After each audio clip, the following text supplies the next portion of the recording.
So today we're talking with a good friend of mine, Brad McCallum with Real Broker. Brad does what I think are some of the best listing videos in the entire real estate industry.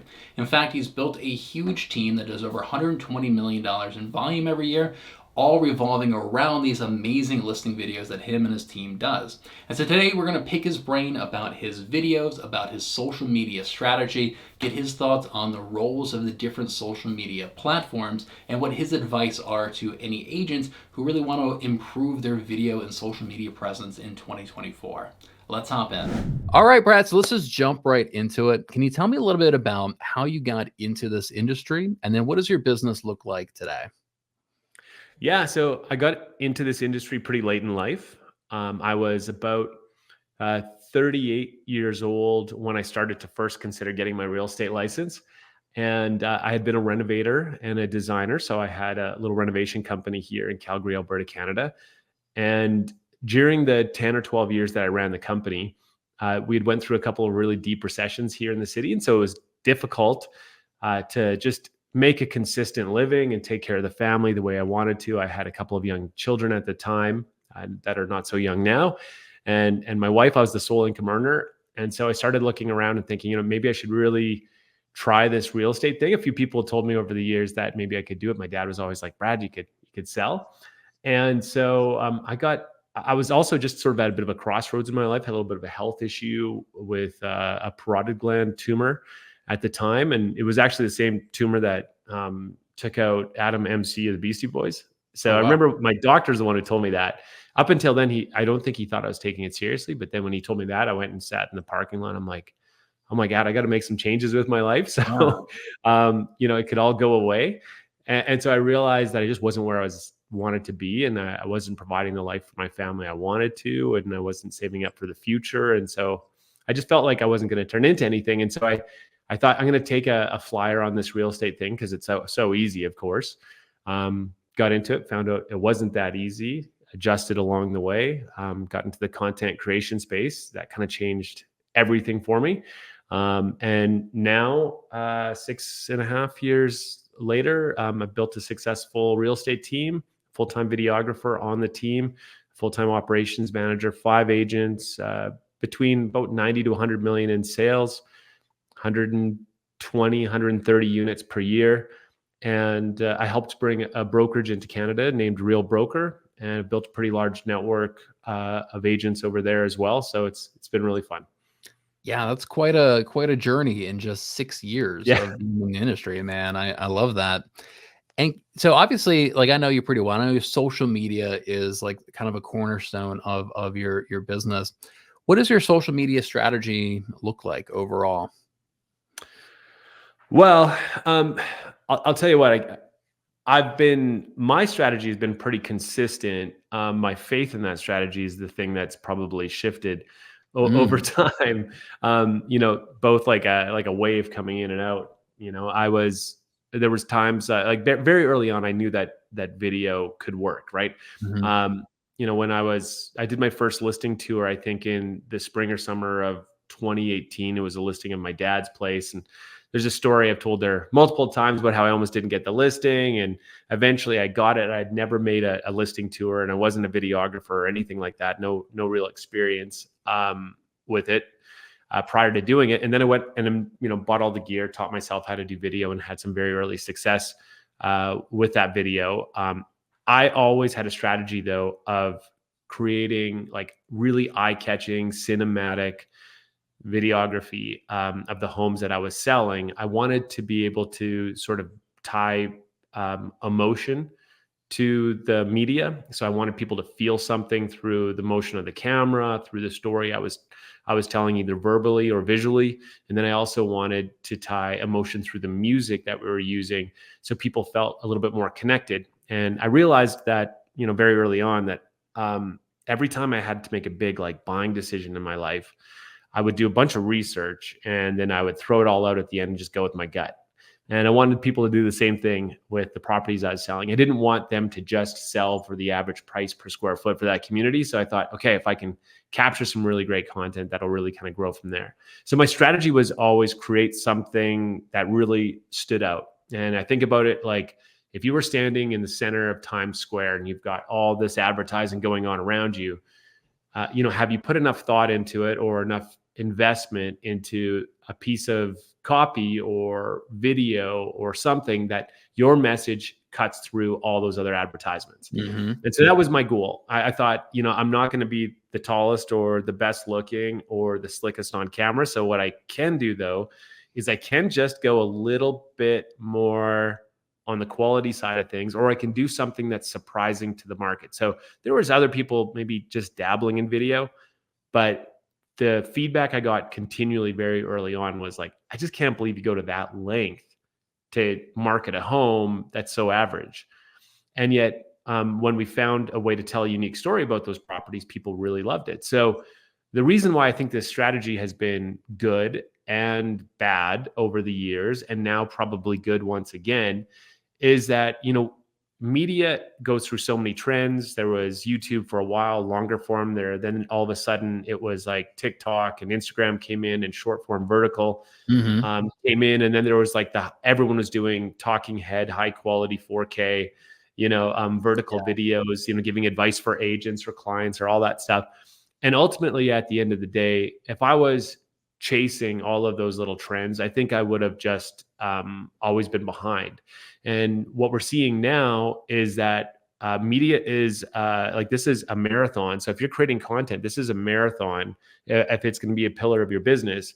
So you have to pick a cadence and a product and something that you're proud of, that you can keep going with, that you want to keep creating. And so for me, sometimes we upload 3 or 4 TikToks and Instagrams in a week. Sometimes we do nothing for a few weeks. What's far more important to me is to release something that has value to my audience or to my actual clients. And so I've never really released anything for the sake of anyone thinking, like I was great or building my own personal brand. Mm-hmm. I always thought if I could attach my brand to the great work that we do to market other people's properties, that would be a brand in itself.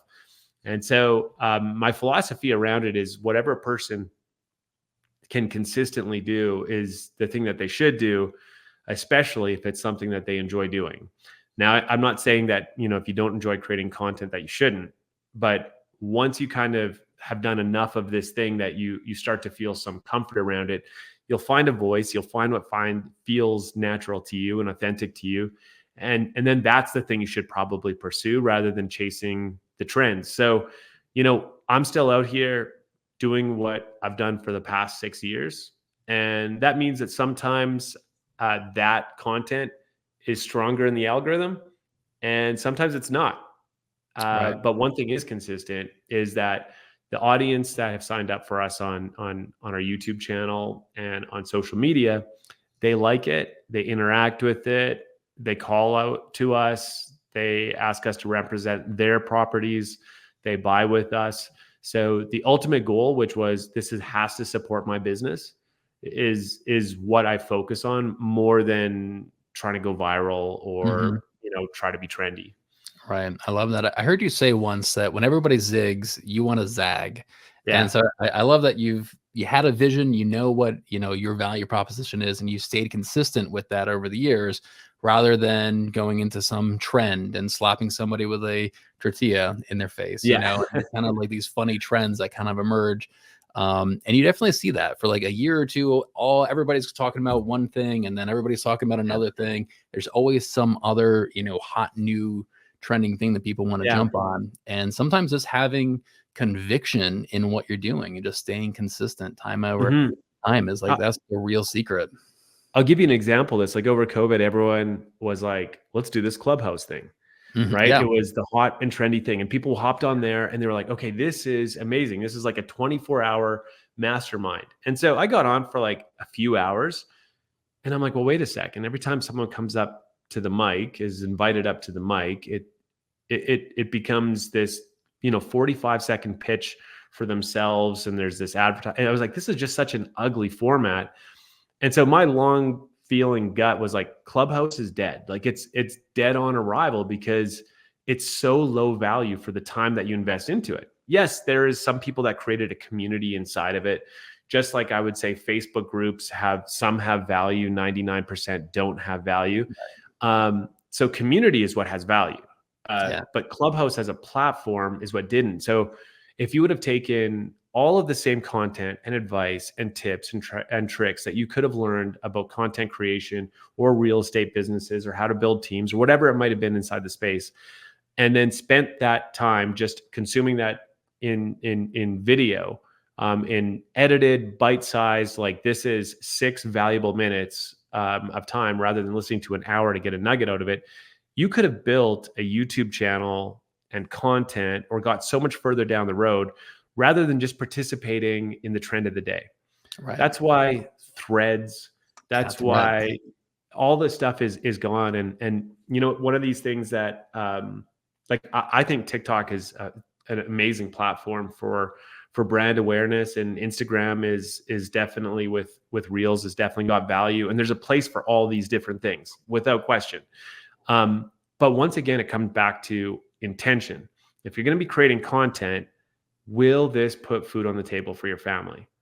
And so if you don't know how to correlate the content that you're creating with a customer that's coming into your world, then I don't think you should really be making it, right? So we see a lot of agents creating content around speaking to other agents, or worse, inside jokes about, you know, the industry, inside jokes about lock boxes being frozen in the winter, inside jokes about, you know, open house registrations, like all these different things.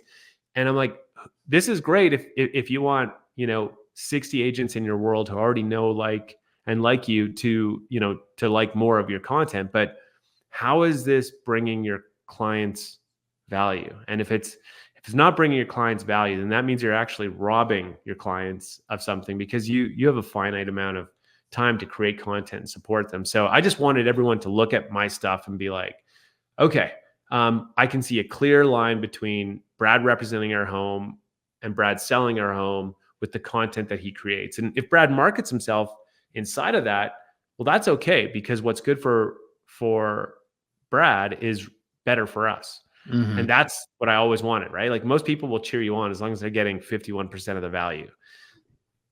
Yeah, I love that. So I'm looking at your social media right now. So it looks like you have 44,000 subscribers on YouTube.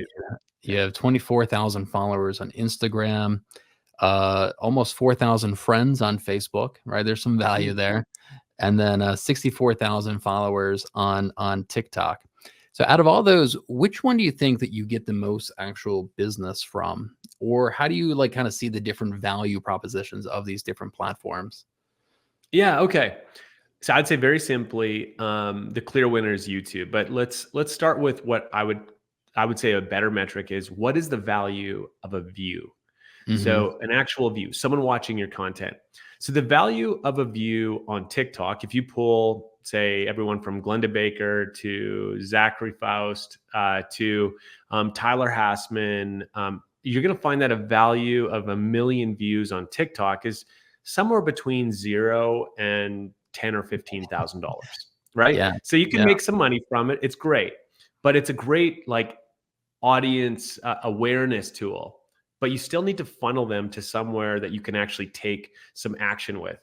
I would say Instagram, 1 million views on Instagram might be worth 2 or 3 times that, just specifically because of the viewing habits of someone on Instagram. And I think the algorithm is a little bit more tailored to hit a more specific audience with higher intention. But then when you come to YouTube, if you were to ask the Ken Pozeks, the Tom Stories, the Brad McCallum's of the world, and you were to poll the people that have built the largest channels, 1 million views on YouTube is worth anywhere between $400,000 and $600,000.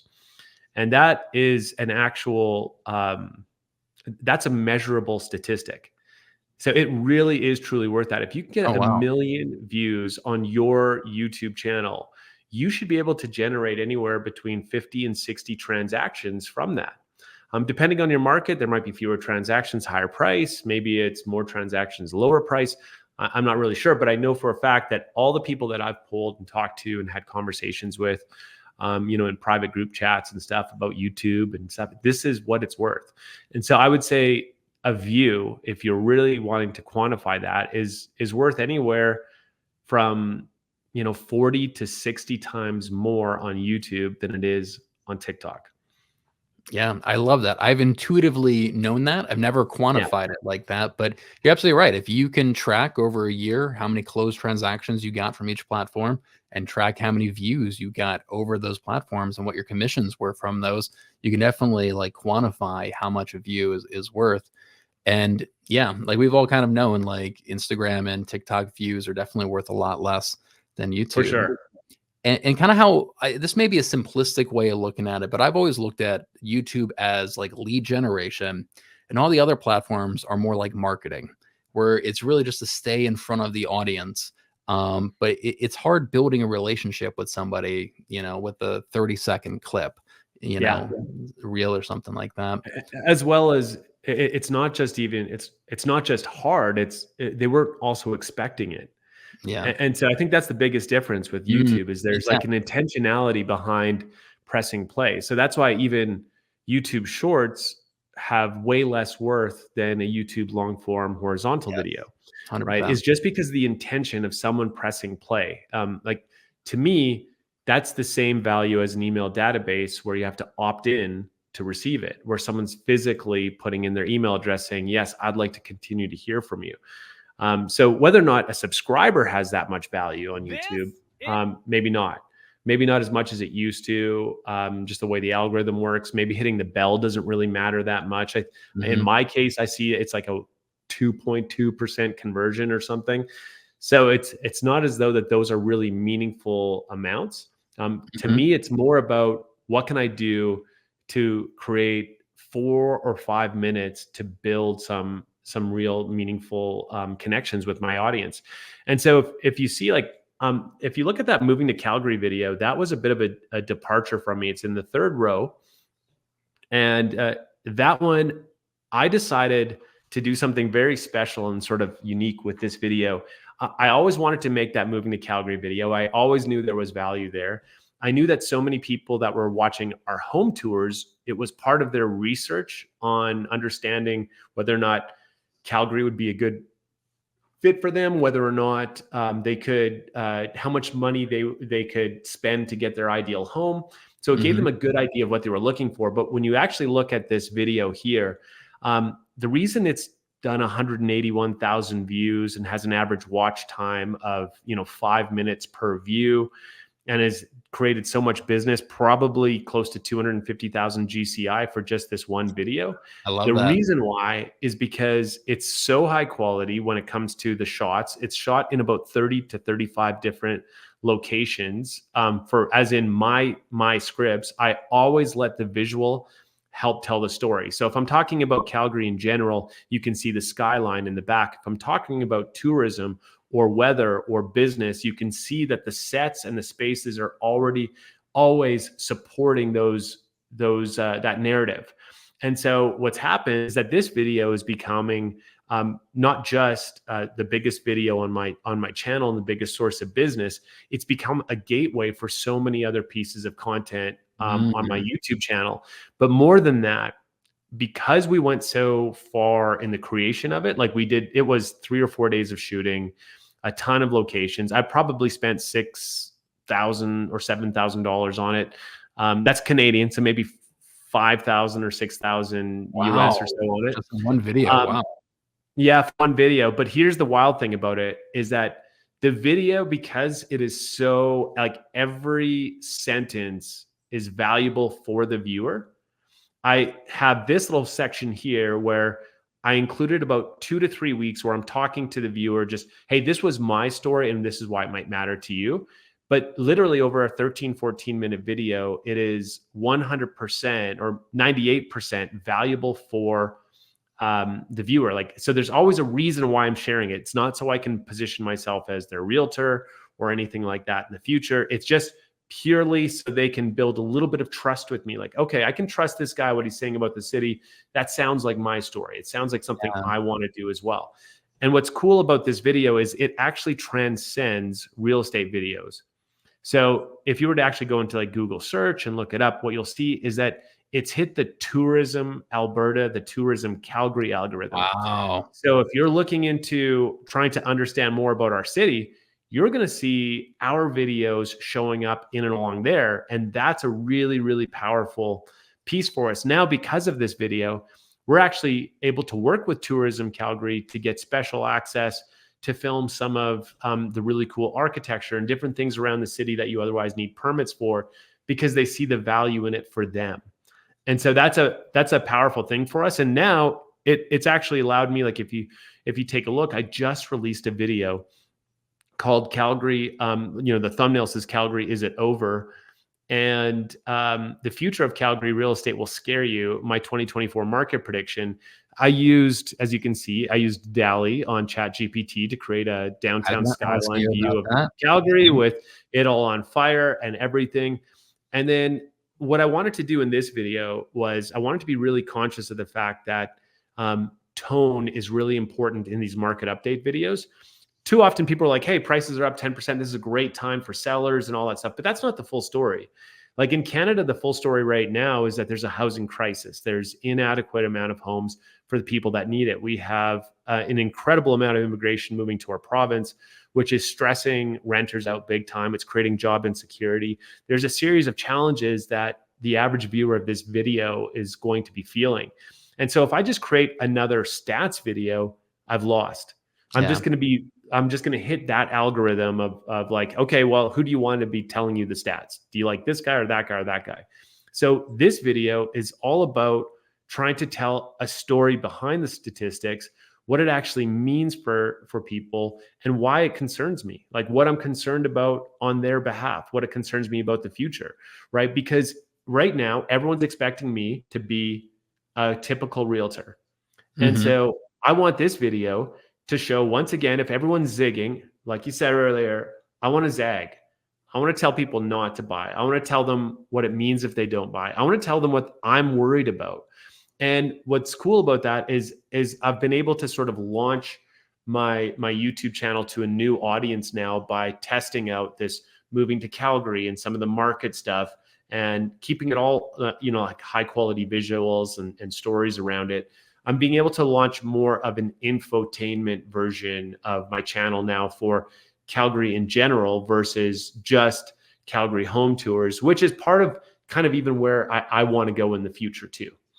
Yeah, I love that. One of my favorite quotes is, the harder something is to do, the less competition you have. And absolutely. You're putting in so much effort into these videos, you essentially have no competition. There's nobody else in your market doing it, at that level. And you're just on a, level all of your own because of that. I actually wrote this down the other day. Same thing. It was a similar quote, but it was basically that the competition is fiercest where it's easiest every time. Yeah. And and Facebook and Instagram. The greatest opportunity is where it's the hardest. It's just always is the way. And so I always think of it in terms of like, what is like my unfair advantage? My unfair advantage is no longer video. Like, so agents that were doing video in 2018, 2019, they had an unfair advantage. That's no longer the case. And so if it's no longer the case, then what would be? Well, you have to continue to create video, but not for the sake of just keeping up. If you want to lead, what is the piece of content that you could create for your market that would become a pillar, not just for your business, but would become a standard that made your competition so scared of trying to either compete with it or match it that they either A, give up, or B, just do the easiest thing. I want people to keep competing in the easiest space possible. That's why I love TikTok, but me with a 3-second flash and a handheld video tour of the house all in one cut, it's cool. But I can also compete with 500 other agents. And guess what? I'm 46 now in a month or two. My good friend Tyler Hassman, who I love to death, he's hip, he's cool, he's millennial, he's got the flat brim cap. It's like that he knows that beat so much better than I do.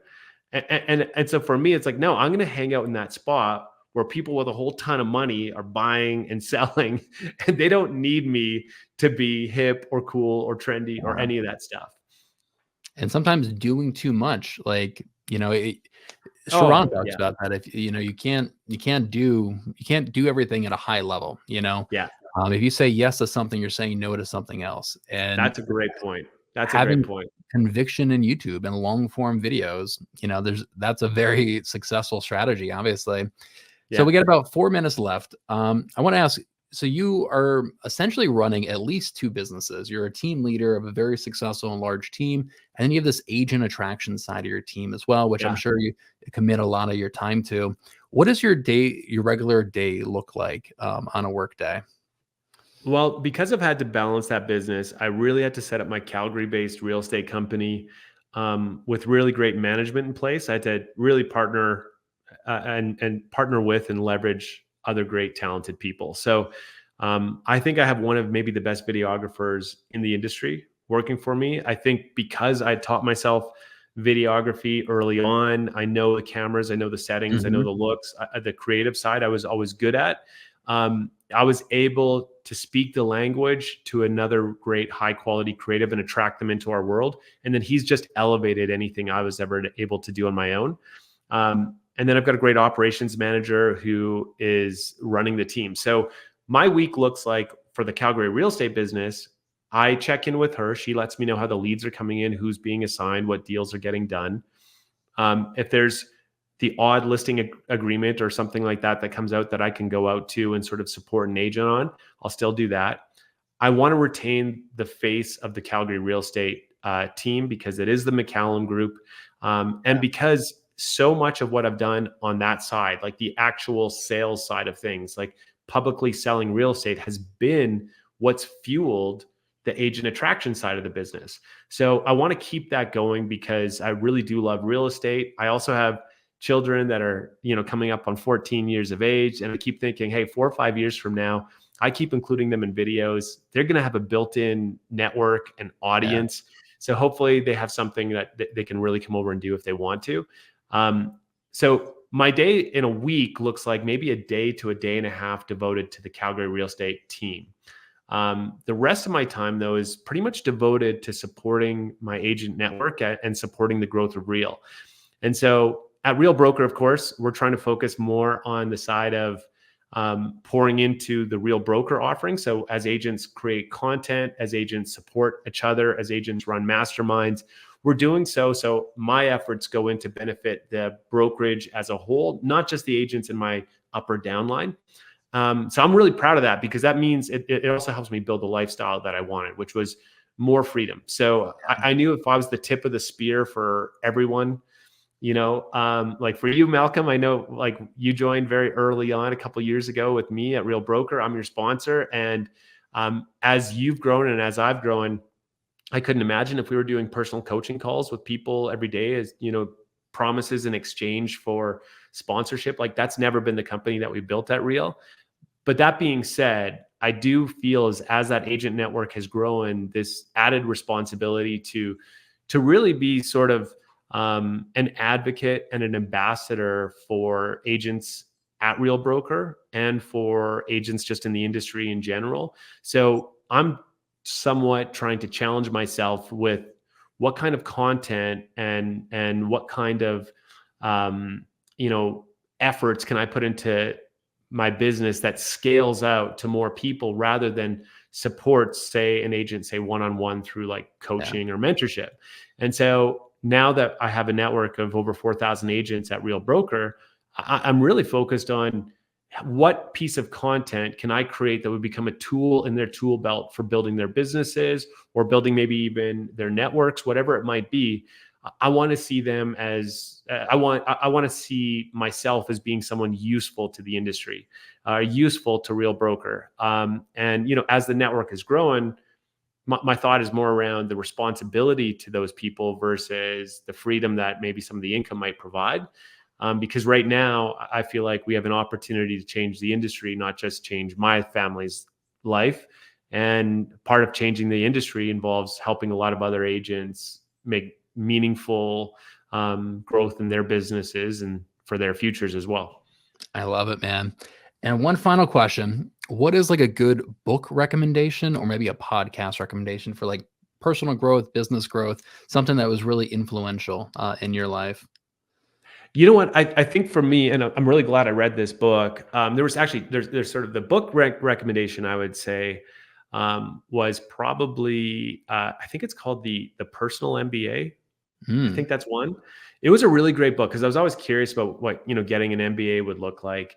And it just gave me like a great foundation for my business. And so I really loved that aspect of that book. I think it's one of the best business books out there because it gives you everything you need to know that you would learn in an MBA sort of course, but in very like layman's terms for people. So I loved that book. And then I also liked The Psychology of Money. The Hmm. Psychology of Money is a really powerful book for a bunch of different reasons because it helps you understand why making more money is not necessarily going to make you happier, why so many people pursue money in lieu of actually pursuing a passion or their dreams, and why so many people are unhappy once they get money. And what I've realized is in my own business that money is not something that is really driving me. It would not be enough to sustain me over time. It's a great problem to have, right? To be in a position where you've got more money coming in, and you're not sure what to do and all that sort of stuff. But the reality is we need fulfillment, right? We need a passion and we need a purpose, and usually that comes. And this probably leads into my third book recommendation. I think it's called the Second Mountaintop. Well, I I haven't think read it's any called of that. those.